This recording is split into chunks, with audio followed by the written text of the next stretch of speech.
हरिश्चंद्र ने जवाब दिया, रानी क्या ही करें, हमारा तुम्हारा साथ बस यहीं तक का था, अब हम जा रहे हैं। हरिश्चंद्र चले, कालू मेहतर के यहाँ पहुंचे।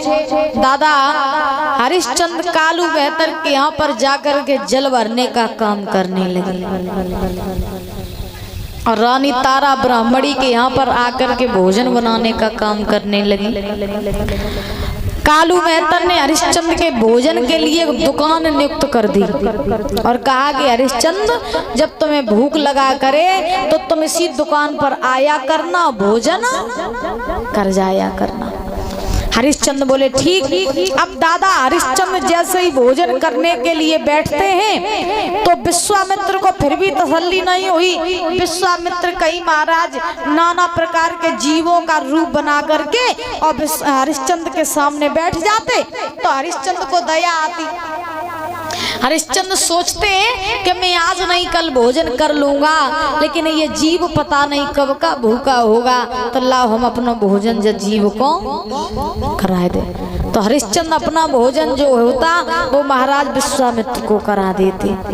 एक बात आपको बताएं, घर में जब भी भोजन करने के लिए बैठो, जब भी खाना खाने के लिए बैठो तो एक बार अपने द्वारे जरूर देख के आओ कि कोई भूखो तो नहीं बैठो, क्योंकि इस संसार में सबसे बड़ी पूजा, सबसे बड़ा धर्म यही है कि किसी भूखे को भोजन कराना। सबसे बड़ी पूजा यही है, सबसे बड़ा धर्म यही है, भूखे को भोजन कराना। जब भी घर में भोजन करने के लिए बैठो तो एक बार जरूर घर के बाहर देख करके आओ।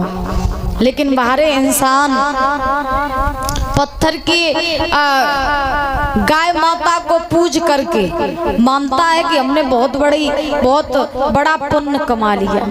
पत्थर के नंदी महाराज को भोग लगा करके सोचता है कि मैंने बहुत बड़ी पूजा कर ली, लेकिन जो जीती जागती गाय घूम रही है, जो जिंदा नंदी महाराज घूम रहे, जिंदा गैया घूम रही है, उसे लाठी लेकर के मारते हैं हमारे इंसान।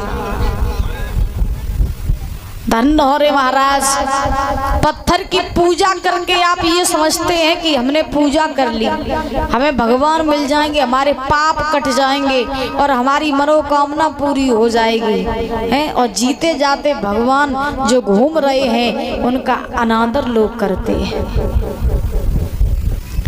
आज हरिश्चंद्र ने 1 महीना हो गया भोजन नहीं किया, 1 महीना।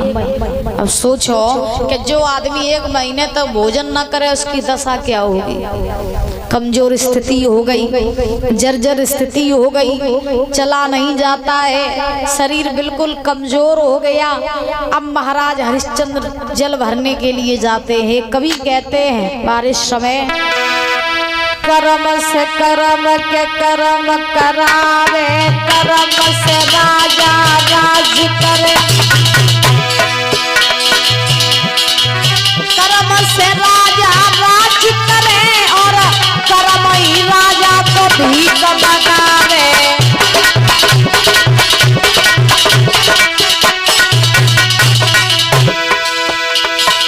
एक दिन राजा हरिश्चंद्र ने राज्य की ओर मन माना। एक दिन राजा हरिश्चंद्र ने भरे मेहतर घर पानी।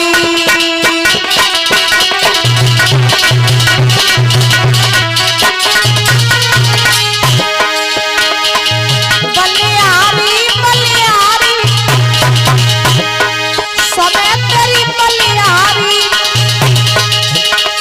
राजा से हुई है बेकारी, समय तेरी बलिहारी।